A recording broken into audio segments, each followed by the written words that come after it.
Oh, yeah. You didn't take that last name seriously. That what you see. Yeah. Adrian Brown.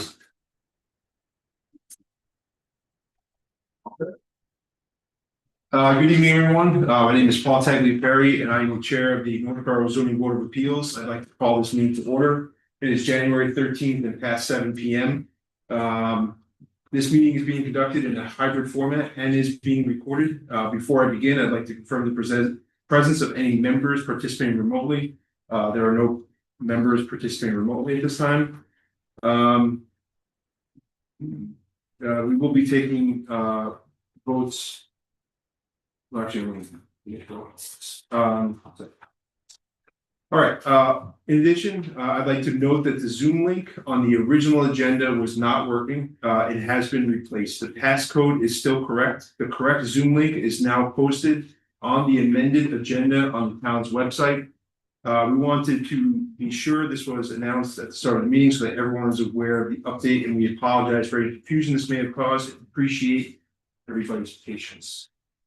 First up on the agenda is a public hearing to consider the petition submitted by David Sadowski for a variance pursuant to zoning bylaw section 7-05-030, table 1, part A, footnote 6 of the construction of a fourth garage bay on a parcel of land consisting of 21,230 square feet located at 58 Rice Ave, map 46, parcel 36. In the residential C zoning district. Okay. So you guys are here to present I assume Richard Buxton? Baxendale, yes. Buxtondale? Yes. Okay. So I guess do we have is David your legal or He's just the engineer on the job. okay. Before you start, why don't we make sure that we have him available and he can hear and be able to participate. You see anyone in the there. Are you able to hear me?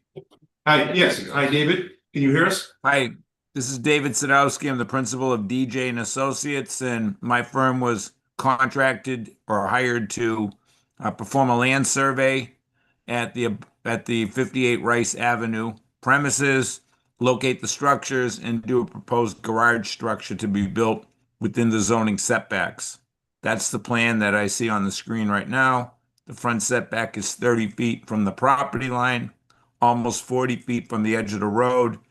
It's got its setback from the sideline, the stone wall, and it's almost centered on the edge of a turnaround of existing pavement in front of the house.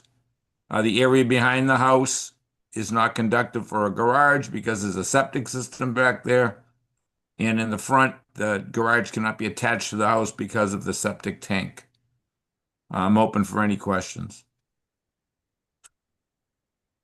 Do you guys have anything to add with regards to or just give like an overview what you're looking at? Sure, yeah, I think the reason that we're asking for the fourth bay, which would be a 3-car garage in the front, because there's one attached to the house, is I've been an auto enthusiast pretty much my whole life, and at this point in my life, I've been able to collect a few classic muscle cars and collectible cars. And I own 3 currently today, and I would like to have a space to keep them on the property, stored in a garage. They're not daily drivers, they're not driven very often. And the intent of this garage is really meant to store those vehicles year round. Okay. So just for town staff, right? So there is a variance needed for this application because 3-car garage or 3 garage bays is allowed by right. Correct. But by adding a 4th bay, you need a minimum of 20,000 plus 4,000 for every. Okay. So is the difference of the 2,700 the only reason as to why a variance is needed? Mm-hmm. Meaning, if there was 24,000 square feet of property we wouldn't be here. Got it. Okay, and then is there a special permit No. that is also needed? No, he filled out the paperwork for a special permit. Doesn't need a special permit, he only needs a variance. One comment. Could you go, just move, you get there for now. All right. So this is essentially a dimensional variance, and, you know, so there are sort of three prongs of how this board, you know, needs to look at it. Could you just kind of give us an overview? You know, and I think you have it sort of written out here in sort of your application.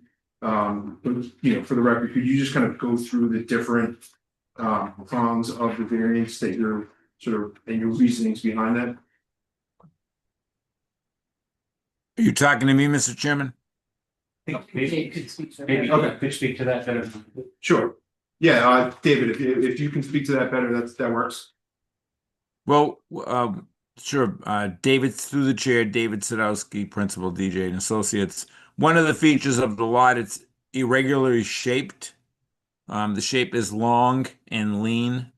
It's not really conducive to being a rectangular type shaped lot, as most typical lots are, possibly in this zoning district. The existing structures and the improvements like the septic system on the lot make it where only a certain section of the lot could be used for a use like this. The topography is somewhat flat. It's not challenging. We did not do any soil types to see what type of soil was underneath, but the irregular shape of the lot is one of the reasons the garage would have to be fitted up into the front. Again, this is a somewhat of a use easement or a size of lot easement. Excuse me, not easement, variance that's required.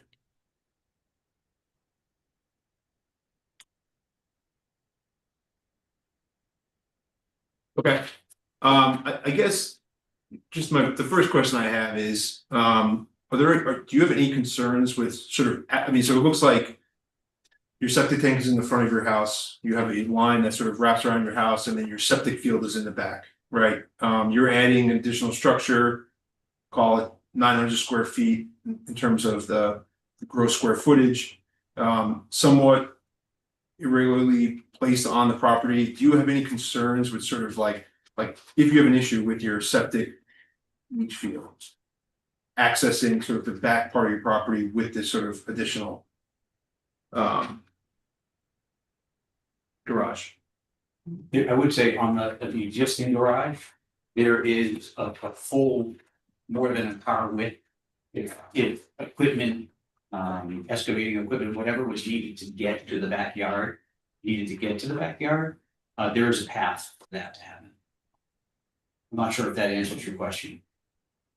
You're talking along the right side of the property? Yes. Okay.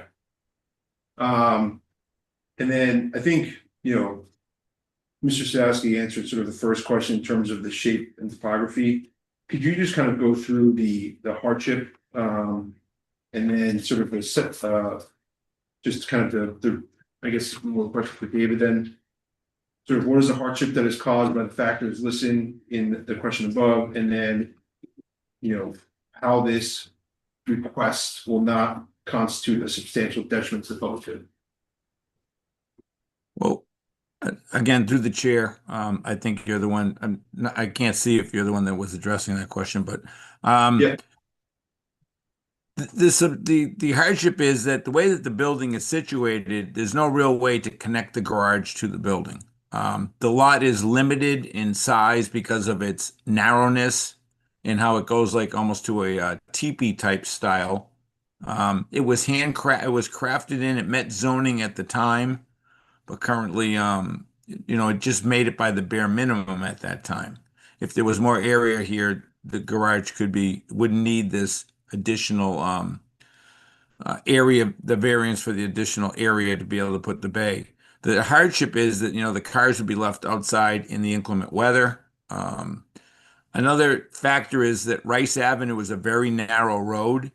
And with this garage, vehicles could be put into this garage to be stored, and it would leave more open area in the driveway itself, which would alleviate having cars on Rice Avenue, which is hard to maneuver as it is, and there's somewhat of a hill in that area. So it would allow the driveway and the backup area, since these cars are really for storage, not for regular use in and out.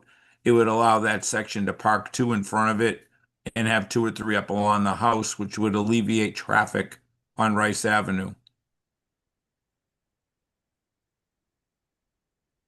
Okay, thanks.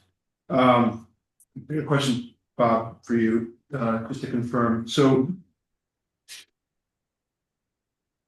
the house currently has a garage that's sort of attached to the dwelling. The fact that this is a detached 3-car garage, does it make any difference in terms of the number of bays? Meaning, like, if you had if it's just a 4 bays, whether it's detached or not detached. Doesn't matter. Doesn't- The language speaks about. Garage space should not be provided on a lot for more than 3 motor vehicles. It doesn't talk about. Whether they're attached, detached, it just says. Space, garage space on the lot. So there's no. There's no grandfathering or pre-existing because you have 1 garage is attached and you want them with 3. It's a grand total of parking spaces. Garage spaces on the lot. Okay.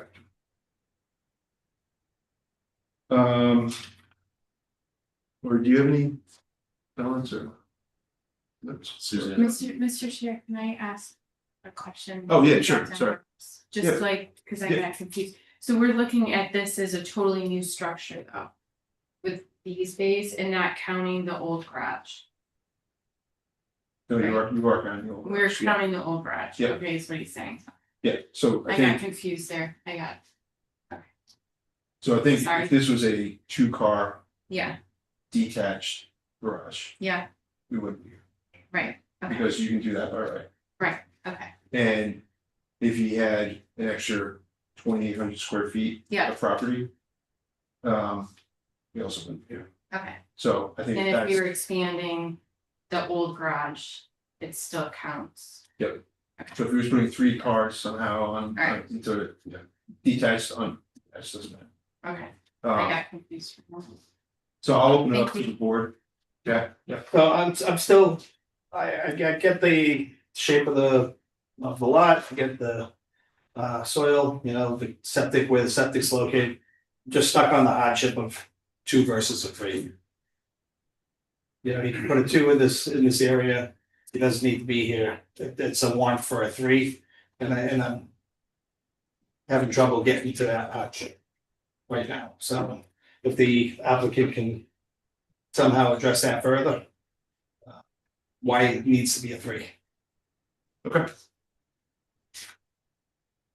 Yeah, so I guess, like I said before, I'm at a point in my life and career where I'm in my 60s now, I'm getting close to retirement. I've always been a collector of these kind of cars. I enjoy them, I want to work with them. Having them on my property and being able to enjoy those and safely store them and maintain their value is very, very important to me. And that's really the real reason why I'm asking for enough space in the garage to put all my vehicles in there safely. And that's, it's really not much more to it than that, honestly. Thank you. Are there any, I mean, I'll open it up to the board for any questions at this time. Could I just ask a clarifying question? Sure, yeah, go ahead, Ed. So, sir, you have 3 cars that you would consider collectibles? Yes. Right? And then you have a vehicle or 2, I assume, that, Yeah, the drivers, yes. so how many vehicles do you have? 2, So you have 5 vehicles total. yes. Where are they parked? Daily. Oh, so one of them is in the existing 1-car garage, and then the other is next to the 1-car garage in the driveway So those are the cars you drive each day. every day. And then the 3 that are collectibles are in the turnaround, I guess? Well, right now they're stored at off-site. Oh, I they- can't keep them on the property because I don't have the storage, so in the winter, they go into a storage that I pay for, a long-term storage over the winter where they're not used, and then in the summer. It's I put one of the collectors in the garage, take the daily driver out, and then the other ones are just. Put wherever I can with covers on them in the yard or in the driveway. And then they're uncovered and used minimally and then recovered. And then in the new garage, if it's approved, you'd have electricity there, so you could. Yes. Enjoy the Yes. water. Not planning on doing any plumbing. It's really just for storage, for the vehicles, but it would be electric, yes. Thank you. Okay. Are there any other comments from this time? Okay, so this is a public meeting. If you are on Zoom, if you could just please raise your hand. Or if you're on phone, I think it's *69. If there are people here in the audience, you can come to public comment if you want. Please state your name, your address for the record. Do we see anyone online first or? We were trying to get them, we couldn't. Oh, okay, all right, That it may be, so. okay, great. So yeah, if you want to make a public comment, that's, All right, I'm Carol, this is Craig Mackey, we're neighbors. Want to say they've been wonderful neighbors. But we want to begin by saying that we respect the homeowners, we understand the desire to improve the property. And our concerns are not personal, but they relate to the safety of the proposal, where it fits with the intent of the zoning bylaws.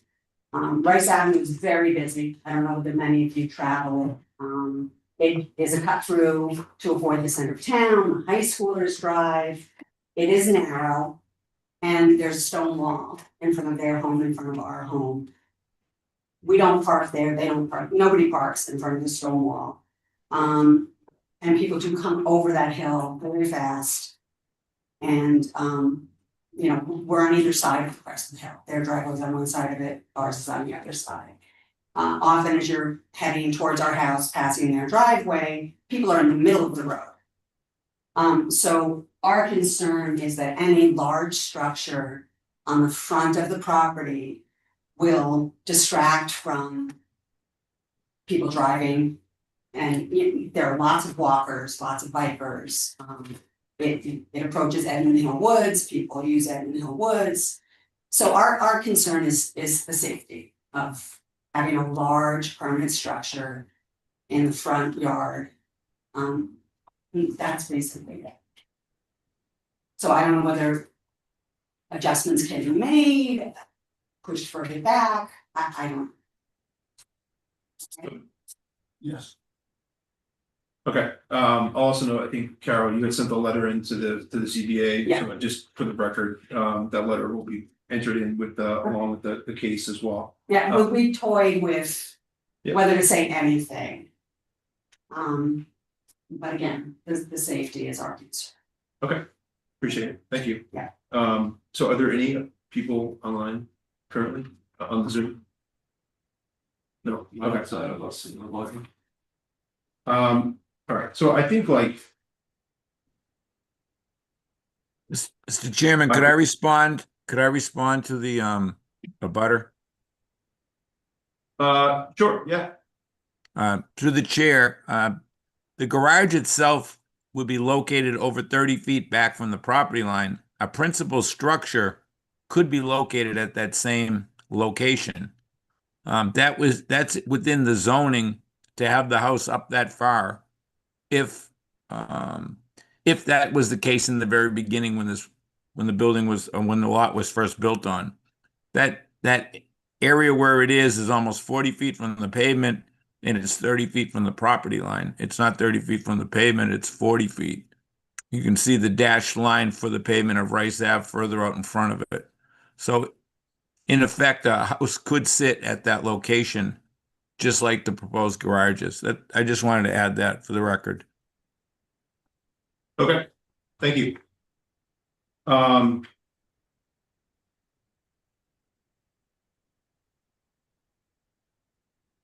Could I also maybe add a comment? Sure. So based on what Dave said, if this was a two-car garage and was situated from the distance from the road to the corner as shown in the plan, we would meet all zoning limits. So the placement of it in relationship to the road is not a violation of any bylaws or any zoning laws. It's Correct. really the number of garage spaces that we're trying to add. Correct. Okay, I just wanted to make sure it was Yeah, clear. so and I think the question for us, right, as a board, is sort of twofold, right? Like, there is another avenue where this is a two-car garage, right? And you don't have to ask for the a variance. We don't grant a variance, right, and sort of set that precedent. And everything just sort of, you can talk to Bob and get the building permits. It's a two-car garage and it just kind of goes from there, right? But the fact that it is a three-car garage, meaning that there are now 4 garages on the property.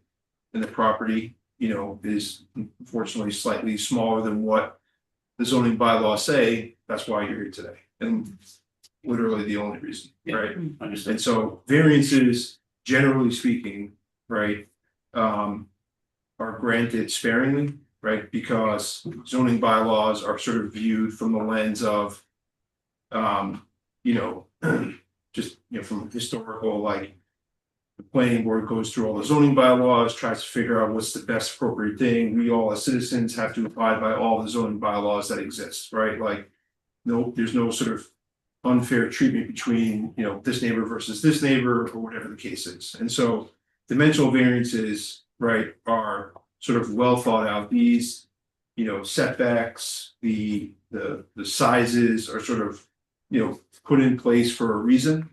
And generally speaking, dimensional variances are granted sparingly for that reason, right? There's case law that sort of backs all that up. And so our job, or the board's job, is to try to understand sort of the 3 prongs with regards to this case, right? And that is, you know, what are the soil conditions, shape, topography? What is the hardship that is caused?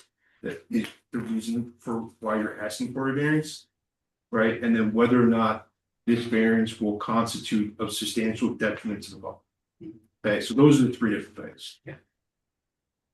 So, you know, and I think for me, and I don't want to speak for Jack, but I kind of the same thing, right? If this was a 2-car garage, you know, you have 3 garages on your property, you would not have to get a variance, we would not have to grant a variance.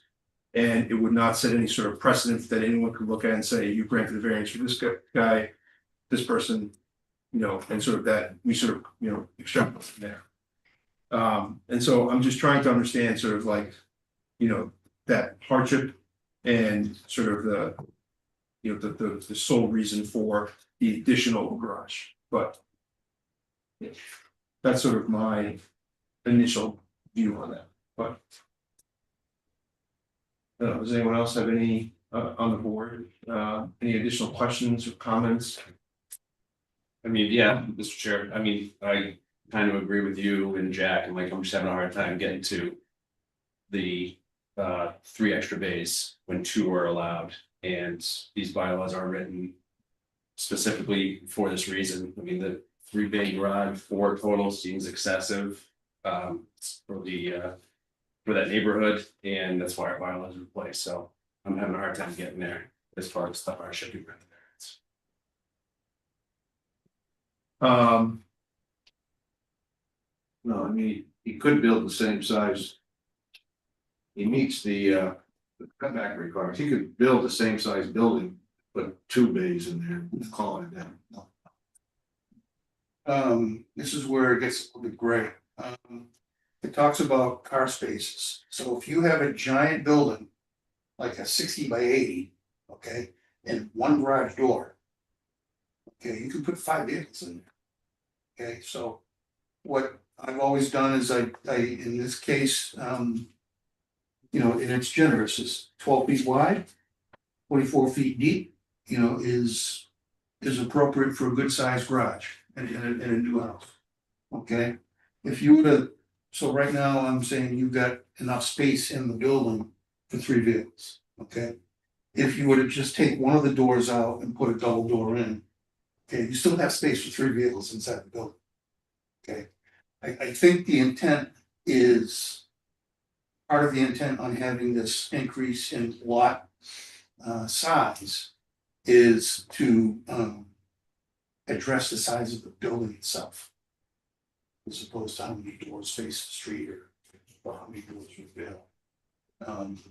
I do think we did a variance on Rice Ave for a garage.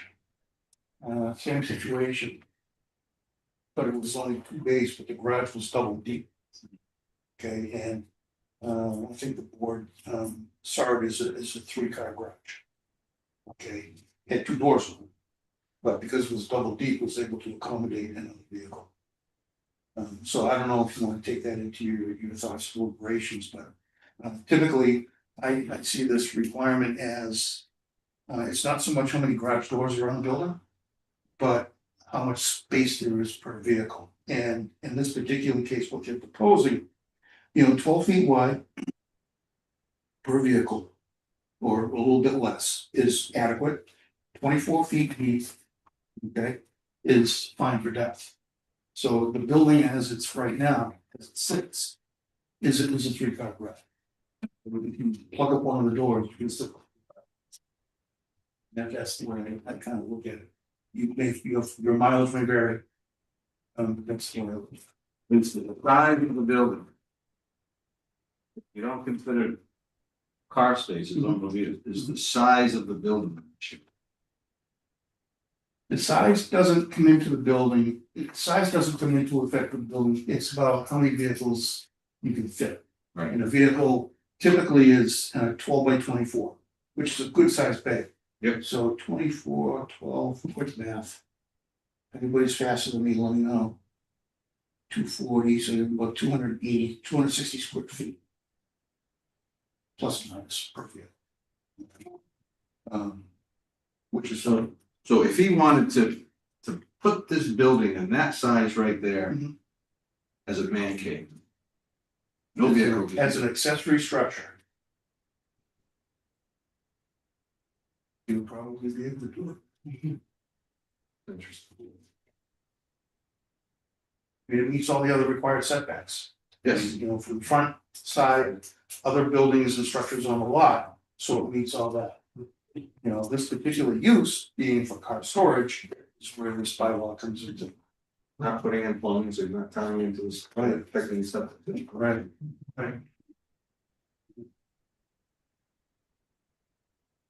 Oh, by the way, not for nothing, but if it was a.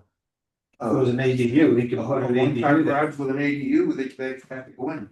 because Still, it would be 780. You get a 780 ADU based upon the dwelling square footage, and right, he's looking at 816. So right. you're looking at, pennies. Some of those skin the cat. Yeah, it's, I mean, through the chair. Yep, sorry. We're at the shape of the lot, even the intent of the bylaw is to give this kind of relief. It's just for a garage. That's the hardship. Like I was just saying, if it was an ADU, by right, they'd be putting it there. Basically the same size. That's, I guess, where I was going with that. If it was an ADU. Yeah.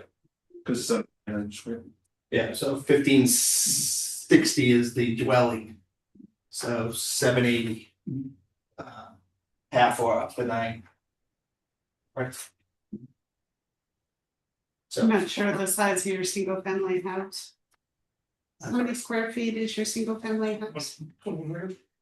I think Jack said They got dwelling is 1560. That's why I was saying. Basically, they could almost put the same size structure. If it was, they called it an ADU. Isn't there percentages on? Yeah, but it's not Coverage, but no, like isn't it like you can't double the size, you think. So it's 50% the size of your single family house or 900 square feet. However, if the ADU had a one bay garage, the garage would not go into the square footage count for the ADU. But it's whatever small. So it could very well be that size. It could be big. Yeah. Does the square footage include the basement? I'm curious. I don't think you have a. Oh, of your single family house, does it? No. No. Yeah. 960 with no basement, it's just. Yeah, I'm looking at Zillow and Realtor.com, and they're both saying 964 square feet. Is the square footage for the home. Oh, Living your space. single family. Yeah. The ranch itself, living space. Then it could only be 450 Yeah. square feet, your ADU. So you could, Yeah. I was just going by the dwelling, yeah, I don't know how. Could I ask a clarifying question on, you mentioned it's not the number of doors in the building. It's the square footage of the building and how many units you put. Right. What would the town consider to be the maximum amount of square footage and still consider it to be a two-car garage? Well, like I said, this has never been codified anywhere, but what I've been doing is I'm taking a look at new homes. Okay, where other garages have been built and how big a car is, okay? So having a 12-foot wide bay, like 4 feet long, is a good, reasonable size for a bay in a garage. Many of our garages are 24 by 24, 2-car garage. So you take the square footage, 4 by 24, it's, anybody quite find that? Yeah. 8. It's 180 square feet per vehicle. 280 square feet. Yeah.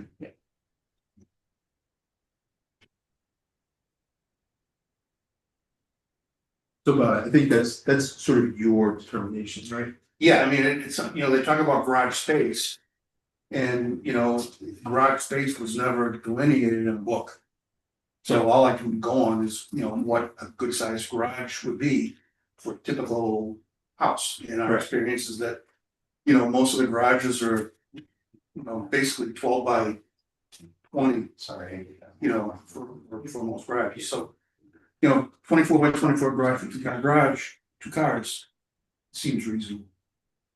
So you said it would be basically 24 by 24. Yeah. So that's 576 square feet. Right. And that would be what the town would consider the maximum size for a 2-car. Yeah, I mean, unless they want to disagree, I would still just. Yeah. That's their- So what we're talking about is 10, because we're 24 by 34. Right. So what we're saying is take 10 feet off the existing design. And no variance would be needed. Right. And then so basically I'm giving up the bay. If this doesn't get approved, and I want to still go forward, there would be no issue with putting in. That size structure located in the location it's in. Obviously, we'd have to adjust the plan and show the correct size, Yeah. but is there anything that would prevent us? From doing exactly that? So Bob is the zoning enforcement officer.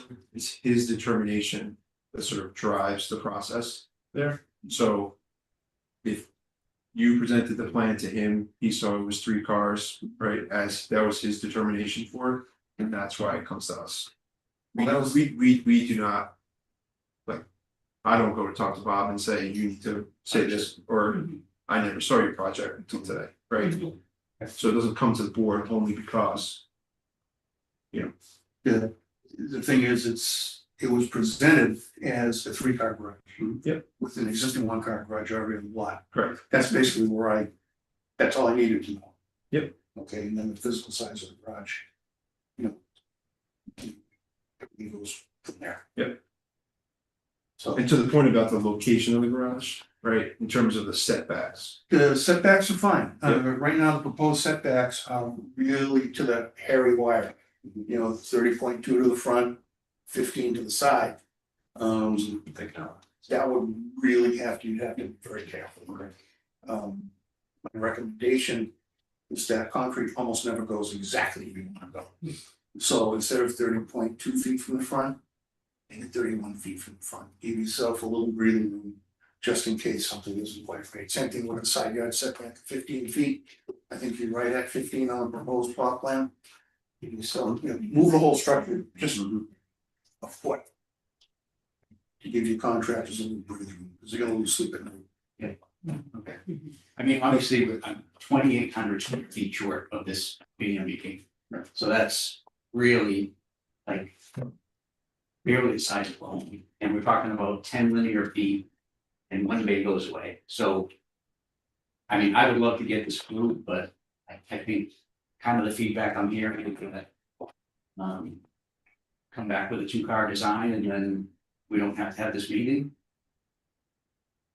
Don't cut yourself short. Gotta think of it. Is that? Don't cut yourself short, maybe got to. Can I ask one question for Bob? Is it motor vehicle or is it car? Typically, a garage is Yeah. for a car.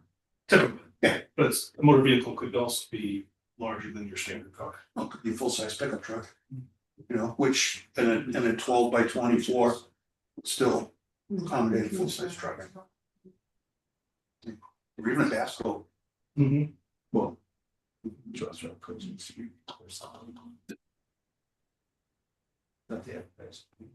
the chair, could I offer a comment? Sure.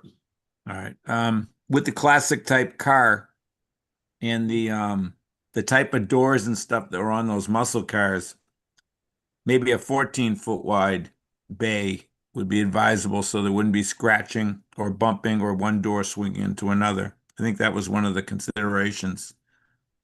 I don't know if that's something that'd be looked at if we were looking at classic cars that you don't want to scratch, touch, or have anything rub up against. And I don't know if there's any thought about putting any type of outdoor equipment for lawn maintenance, shoveling, snow blower to sit there in the summer, stuff like that. Just wanted to throw that in there. Okay. All right, are there any other questions from the board? Do you guys want to take like what are you guys thinking in terms of this case? Or do you want to, we can move ahead and close the public hearing or? All right. So I'll reach out to the public if you guys have anything, give an additional comment, sorry. No, just our concerns, the placement and size. Okay. That's Okay, and then if you guys have any last comments before we close the public hearing? Yeah, I think we. Okay. Mr. Chairman, could I have one last thing to say to the applicant? Yeah, sure thing.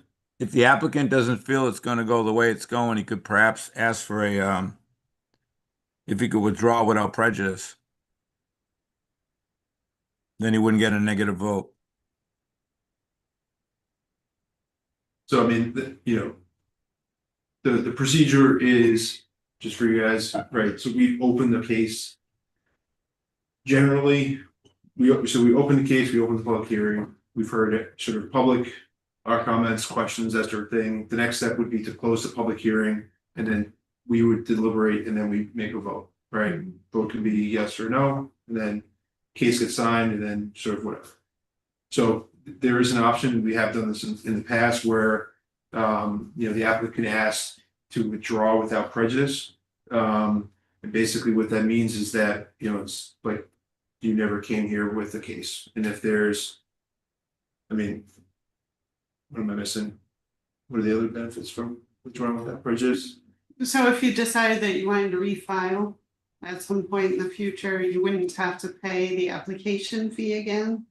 But you would have to pay the advertising fee all over again, because we'd have to hold another public hearing.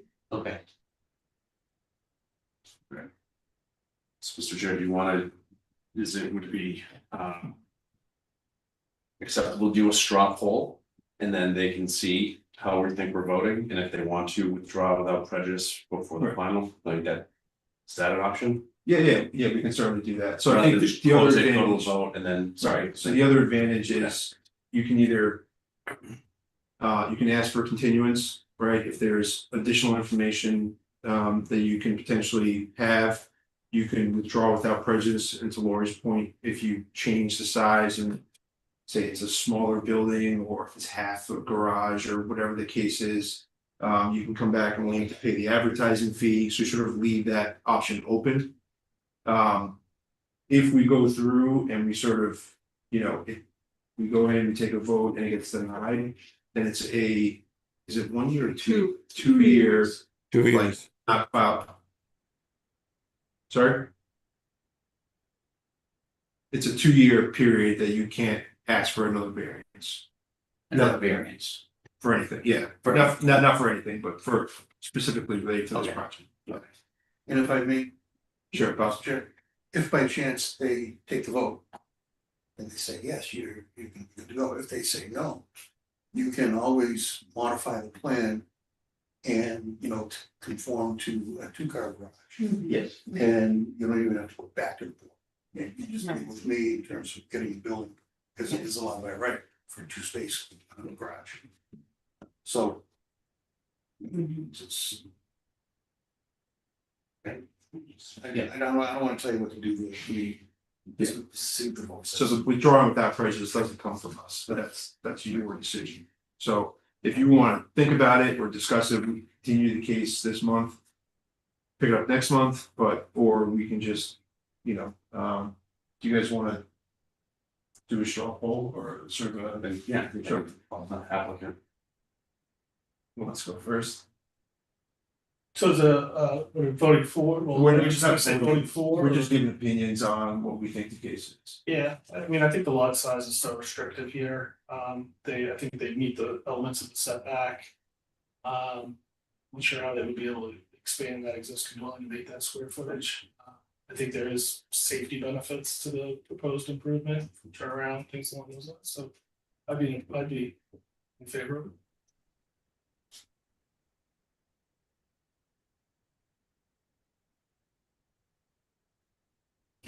You've already heard I think it meets the intent of the bylaw for a variance based upon the shape of the bit, based upon the placement of the septic system. It's an accessory use, a 3-car garage is customary in this kind of a situation.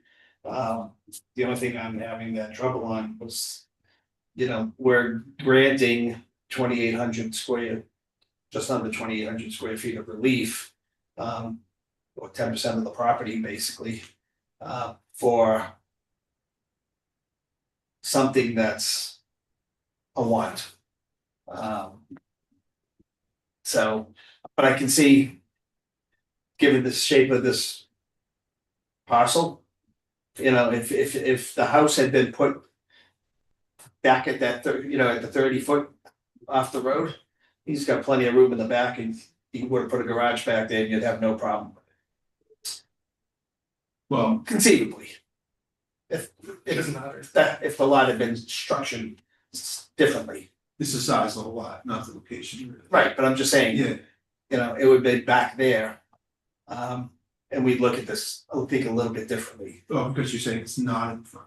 not, But it still meets the 30-foot setback. still meets, he's meeting all the setbacks. I would vote to approve if I were voting in tonight. But it seems to me, it's a reasonable request. The guy has a reasonable hobby, for lack of a better word. Not Jay Leno, he's not looking to put 40 generals in. He also wants the house in Newport. The home is, right now, the home is well maintained, but soon they'll maintain the garage as well as they are maintaining their home. I think it's very reasonable, that, me personally, I'm not trying to put a garage sort of in my front yard, but that's what he wants to do with his property, and he's restricted by I think, the shape of the property. I think it's very reasonable to allow him to build what he's asking. Okay. I mean, I'm- I can go if you want, or. Well, I'm torn because I don't like to set a precedent. As we had said, and I'm having a big thing with a hardship. Because as Jack said, it is a want. However, I do agree with everything that Ed had said. In this, with the septic field in the back, and it does meet all the setbacks, and we threw in the Rutan rule. He's a former member and he always likes the extras for the setbacks and the sign, and we can throw in the extra footage and still meet everything. So I would probably vote last, and I'm sure we even out, so I would still go last, and it would be like a last minute, because I'm really on the fence, not to use a zoning term, but like, I'm really on the fence about how I would vote on this. Is there a reason, I do have one final question, is there a reason why you couldn't expand the back garage? Is it because it goes into the septic field? Yeah, so the way the lot line is, the backyard, there's a deck next to it, there's a fence line, and so I wouldn't be able to go 2-car wide because I wouldn't meet the setback. I could potentially go deeper, Yeah, but that would be putting 1 car behind another car and 1-car garage. right, So that really wouldn't be optimal for what I'm trying to accomplish. right. And believe me, we thought about every option, like what could we do with the existing 1-car? Could we make it a 2-car? Could we go double deep and use some of the backyard, and all those scenarios?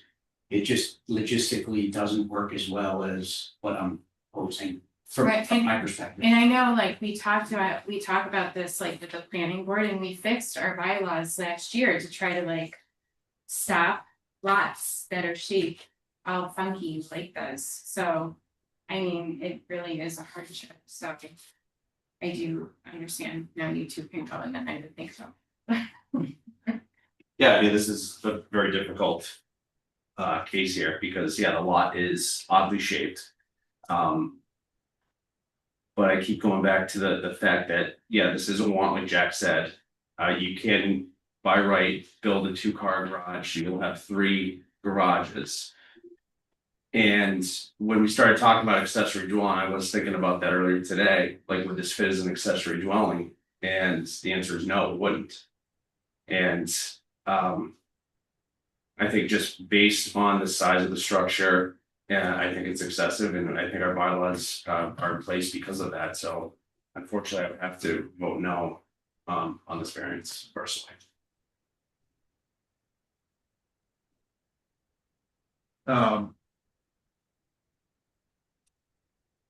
Yeah, so I think for me.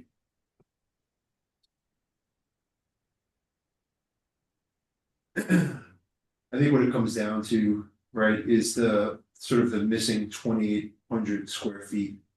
I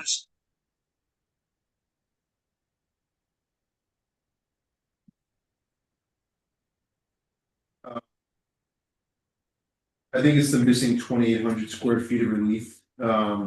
Right, if he has the 2,800 square feet of property, right, you would be able to have this garage regardless of the size, right? And so I think that is sort of like where I struggle.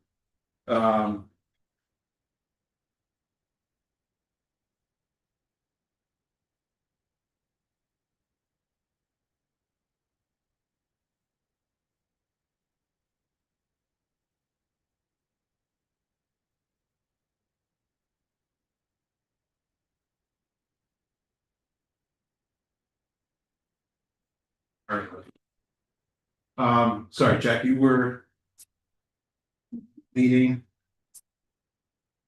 The structure's going where it is, whether it's a 2-bay or a 3-bay. Yeah. Yeah, I think for me, it's, and I keep going back and forth, and I apologize, but, I mean, I can relate because I got 4 garages, and, you know, I like that yeah, extra garage too. yeah, I mean, I And think. mine's in my front of my house too, so like just 5 acres back. So I get the whole thing. Yeah, I mean, I think for me, I could probably get there, you know, honestly, it's. Again, 2,800 square feet is 24,000 square feet of property is.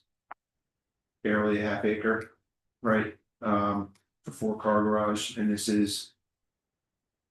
0.48 acres, you know, so it's like, it's very small in the grand scheme of things. So, I mean, yeah, I think that I can probably see it through, so. All right. Yeah. Okay, any other final comments from town staff? No. Do you guys have any other final comments to add? At this time? Thank you. So I guess. We don't have anyone else in the audience, right? So I think at this time, I'll entertain a motion to close the public hearing. Yeah, Mr. Chair, I'd like to close the public hearing for 58 Rice Ave. Okay. I'll second. So motion made by Brad, seconded by Susie to close public hearing. All those in favor? Aye. Okay, thank you. You guys can stick around if you want. So, I mean, the public hearing is closed, so, you know, we can't take any more input. Okay, But yeah. you guys are willing to, or happy to stay if you want. Yeah.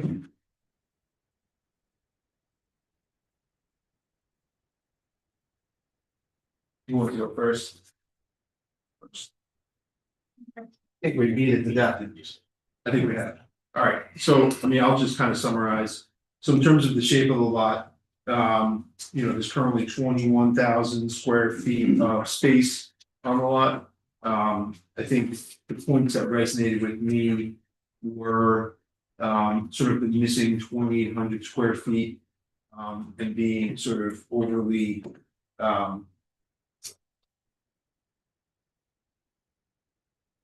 can't think of the word, but being onerous in terms of, you know, that missing 2,800, right? If he has a lot that's 24,000 square feet, which is roughly a half acre. This doesn't come in front of us, right? So it's that missing amount of space that he's looking for. In terms of the location of it, I don't see it impacting sort of access to the septic system, right, which is always a concern with setbacks. The fact that it's placed where it is technically legal, right, according to our bylaws, it's 15 feet off the side, 30 feet off the front. He's not running this as a business, it's gonna be electricity only, no plumbing. So there's no sort of additional business use from this. Strictly personal. 4-car garages do exist in Northborough. Right, and so, yeah, I mean, I think it's close, but, I can see myself approving this. So. Susan, you wanna go ahead? Okay, I'm ready. It's just the more that I look at the shape of the property, it looks like an elf cat. And I mean, and even as I said it out loud about like the bylaws last year and changing it, like we changed our bylaws to not let a shape like this. I have a similar shape, except mine's wider and doesn't go to a point property. And we changed our bylaws to prevent situations like this. So the fact that we did that means that this is a hardship. So I would have to vote yes, because I think that hardship enough is, you know, it's his property and. It's a 1-car garage. Or space, one garage. I think of a garage as like a building, so I have to say One building, one yeah. space, one space, and. You know, it's just a little bit extra, if the land came out just a little bit more past the driveway, he would have been able to do it. And then when Bob had said that we'll institute the retaining rule to make sure it's a little extra, then I was happy with that. So I'm a yes. I'll also add that it's very close for me, I'm just originally, you know, I kind of went into this sort of. Struggling with the hardship, I'll say, because to Jack's point, it is a lot, right? And generally speaking, you know. It's not always a good thing, Same, but I think that the shape and the size. And how close it is, right, right. I think is what kind of. Because. John. Yeah, I'll just echo the thoughts. I view the lot as to be, significant hardship. By its area and shape. And again, I feel like it's so close to meeting the qualifications to build by right, so. I'd be in favor. Yeah. Time for a vote. Sorry. Your motion, Greg? Yeah.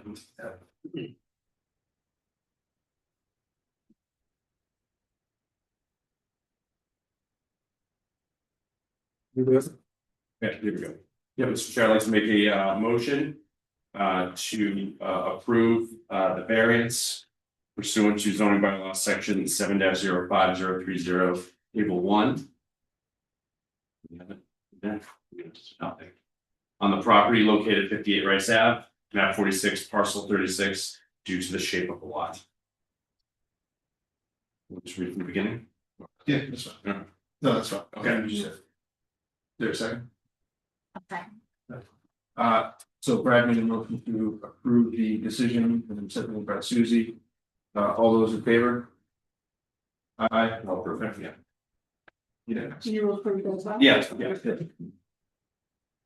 All right, thank you guys very much. Thank you very much. Just the next step real quick, Lori will finish writing the decision, I'll sign it at some point this week, probably Friday, it'll go to the town clerk to get.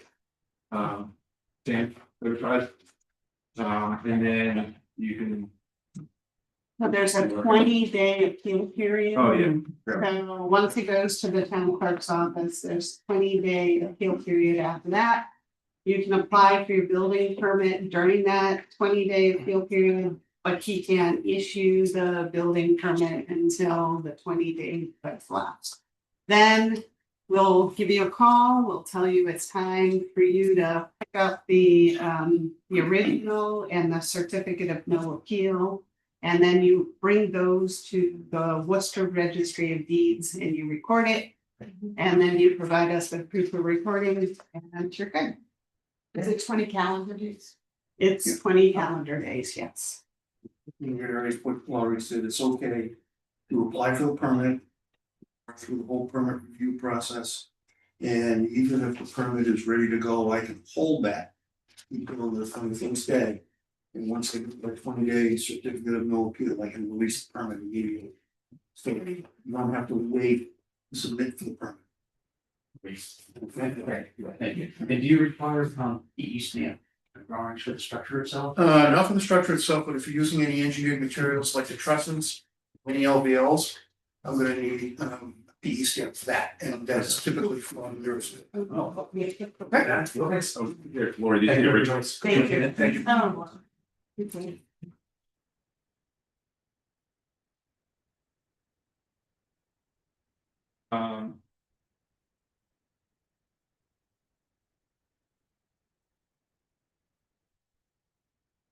So next up on the agenda is the engineering consultant update. Proposals received from Beals Associates. Are you? Were you in charge? That is me. All right. I got the copies for me, thank you. Cool. Yeah, so we were Yeah. lucky, we received 6 responses, so happy about that. And I have, I'm in the process of forwarding it to the members of the selection committee, and hopefully we'll meet within the next couple of weeks. Are they good? They're good? Yeah, I haven't, I did, I did the preliminary review just to make sure that they hit the minimum criteria. And there was an issue with 2 of them, small issues, so it's up to the selection committee whether they want to go ahead and do the review of those proposals or whether they want to set them aside. But the other 4 definitely met the criteria, and I've had experience with at least half of these, and they're good. Who's the selection committee? So. Brad, and then Bill Pierce on the planning board, and Justin Dufresne on the Conservation Commission. Okay. Is there anything needed from this board? Like, do they present, or they just? They're gonna present to the selection committee, so the selection committee would pick. Okay, so Brad and Bill and Justin will vote on who to pick. Yeah, so there's a whole set of criteria that they have to judge the proposals by, then there's like a report card, then they look at the price proposal and they reevaluate, then there's an interview and reference. We'll hear from Brandon. Yeah, bro. Yeah, no, next meeting. I'll dig it. Hey, Lori, so the minimum requirements that you mentioned there, in the RFP listed somewhere, okay, all right, perfect. So there, I have already filled those out, so you can see the notes there. Okay, And certainly if you don't agree with me for whatever reason, then certainly we can talk about it. okay. Good. Okay. So next up on the agenda is the consideration of the ZBA minutes from the October 28th, 2025 meeting. Which everyone has obviously read through and taken a look at. Is there a motion to approve? Yeah, Mr. Chair, I'd like to approve the zoning ZBA minutes from the October 28th, 2025 meeting as submitted. I will second. Motion made by Brad, seconded by Susie. All those in favor? Aye. Approved. Next, we have no other we have no cases for the end of the month in We have January. none, Are there any for February? nothing yet. Okay, any other business that may come? Actually, I did have a question. Updates on planning, zoning, sort of just kind of like high level, where are they? What's the timeline? Yeah, so we're gonna be talking about it again on at our next meeting, which is like Tuesday. I did email to you folks a fence bylaw. Some of the members had appeared at the last planning board meeting. They will be making a decision at our next meeting, which articles to advance to a public hearing. So we were talking about also holding the public hearing again for the hospitality overlay for White Cliffs, because the public hearing that was held in September and October is gonna expire before the next town meeting. It's only good for 6 months, so you have to re-advertise all over again. So that likely will be on the public hearing agenda. Okay, so their next meeting, they're gonna vote to whether or not to push them. Well, they're not gonna vote, they're just gonna say, hey, Laurie, these are the articles we wanna hold the public hearing on, and those are the ones that are gonna be advertised. And then, of course, we do the public hearing, and then they make the recommendation after the public hearing has been closed. Are there any questions? Can I ask about the fence bylaw? Yeah. Cause I got confused after. So we added hedges to the fence bylaw. And so my question. Yeah. Okay, so say somebody goes to like a plant store and they buy a hedge and they buy it at 6 feet. Follow me, Bob? Okay, I'm like, okay, so they buy it at 6 feet and 3 months later, it grows to 7.5 feet. So of course, a hedge is a line of shrubs. Right. So if it's a single bush, then it's not a problem. If it's I did modify the language based on the information at the last planning board meeting, so let me send that out to you again. So the way it's stated is that it's only an issue within the front yard setback. So, or where the building is located, whichever is closer to the roadway. So if, so it can only be 3.5 feet. So if you, you plant a row of shrubs within your front yard setback and they're 6 feet, then that's a problem. Cause if somebody wants, if they're like, okay, I'm moving in, I'm gonna get low.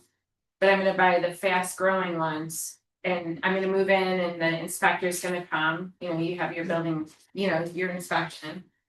But I want privacy, so I'm gonna go to Bigelow's and I'm gonna say, okay, get the fastest growing ones that you have. And then like next year, they're gonna be super tall, the whatever those ones are that people, I'm not. And that's the problem. Yeah, Let me just say, there's not enough Tylenol in your cupboard for this. right, so should we, I know, so should we It's take typically, out, I mean, I don't have time to go around town I know. to check for the stuff. I know. Literally don't. However, if somebody were to, Bushmaster, if somebody was to complain about a visibility issue, then I would have something that I could enforce, Okay, okay? I think that's the intent, okay? I mean, okay, you know, there's reasonableness and things like that, you know, if it grows too high, you know, I can say, can you just trim it because it's a visibility issue, you know, and if it doesn't go well, you know, I would have the authority to, you know, write it up or something. yeah, my next question was like, is it gonna be triggered when someone goes to sell their house? Like, are they gonna have to Doesn't trim it matter. down to 3.5 feet then? Doesn't matter. I mean, I don't, when somebody buys or sells a house, I don't do an inspection to check for zoning or building codes or anything like Or that. fence or I don't look at any of that stuff. hedges or. No. Plus, anybody who already has a 30-foot hedge, you know, along the side of their house, they're grandfathered. So you don't have to. Pre-existing It's non-conforming. gonna be a pre-existing. A lot of pre-existing. Can you replace it if the hedge dies? You can, Well, no, But so- no, actually, you could, that would be, you can replace it, but It's gonna be smaller, but it could grow. then they have to no, maintain. we protect pre-existing non-conforming. And so it's within 30 feet of the front, so regardless if your hedge is on the lot line in and of itself, if it's within 30 feet. So, or where, so say you live in an antique house. And your antique house is, like, for example, on Hudson Street. Some of those homes are like 8 feet from the roadway. Then your hedge can be 8 feet from from the roadway. So it's from where your building is, so whatever is closer. Whether it's the building setback line, so let's say, in this case, his house is located about 60 feet back. Front setback line is 30 feet, so he could have a hedge from 30 feet beyond. It's like, so, But if he had a hedge in the middle of his yard, 17 feet setback. It would. not if you apply. think that's too arduous, then certainly, you know, we can revisit that, like maybe 30 feet's too arduous, but maybe 10 feet is more appropriate, you know. Well, whatever your feedback is, I can take that to the planning board. And share. 5 feet, 6 feet. The length of a car, maybe, I don't know. In many towns, when they write this type of thing, there are a lot of towns that have this type of. It's basically about visibility, you know, in the wintertime when the smoke piles up high. You know, or if there's a giant shrub that affects visibility, so if you're backing out of your driveway. When you can at least have a clean view, looking, you know, it's that sort of theory. You know, and I don't think there's much of anything else to go into it. You know, but it's like I said, you know, we've had situations in other towns where the fence was 6 feet high and right out to the street. Yeah. You know, and when you back out of the driveway, you know, you literally can't see anything. Yeah. You know, and to Susie's point, you know, that I think the planning board and the engineers are working better these days, especially with the new lot regularity rule, to prevent some of these lots that have really weird lot lines that would kind of foster these situations, you know. In case in point, the fence that we just looked at a couple of months ago. If it was, if that lot line wasn't drawn the way it was. That, Right. you know, so I think the new lot regularities, you know, formula that's in place is gonna help a lot. But in the meantime, we have pre-existing lots that are just crazy. It's kind of. Right. Okay. That's what I wanted. That was my question. I was very confused about thinking after the last discussion. So thank you. That was it. If you folks have a consensus on like a shorter setback distance, then you know, we'd be happy to bring that to the planning board. I mean, it's visibility of the street, right, is what we're really saying, like, you're backing up, you can be seen, you can see. Want to see cars flying at you Yeah. perpendicularly, yeah. Yeah, I mean, I would shrink the 30 feet requirement way down to, I don't know, 5-8 feet, I've somewhere at 5 feet to 8 feet, somewhere in there. Well, remember the 5-foot arborvitae can grow width wise. So if you put it 5 feet setback and then it grows to its mature height, then it's right on the lot line, you know? So that's one of my concerns. It might be a little too small. What spurred this conversation? Was there something in particular?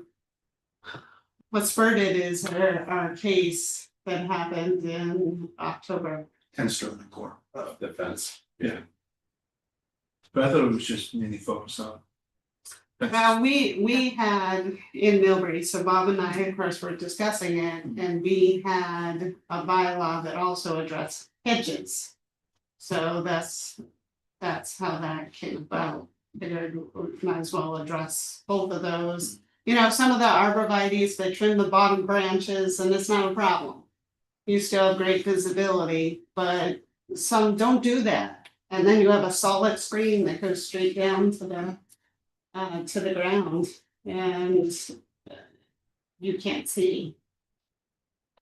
Yeah, I mean, I'd go with more, a larger setback, because you don't know how these people are gonna maintain these trees and things like that. They could be completely overgrown, to your point, so I'm play it safe and just have them push them back. You go back further than 30 feet? No, I'd keep it at 30.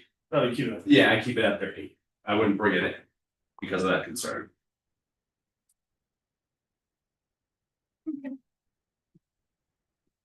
Plant all my arborvitae this spring. Yeah, get on it.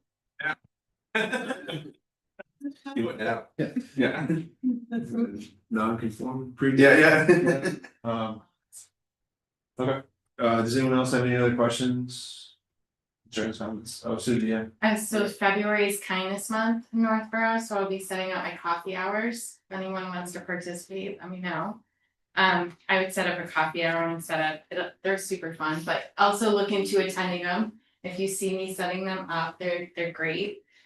With different people that work in town and committees and everything. And Marshall is gonna hopefully participate as well. He's a blast. He's super fun. So and we're looking for kindness if you have any ideas for kindness month too. So we're looking for spreading kindness throughout Northborough. And we set our first concert date, June 28th, Disco Lemonade.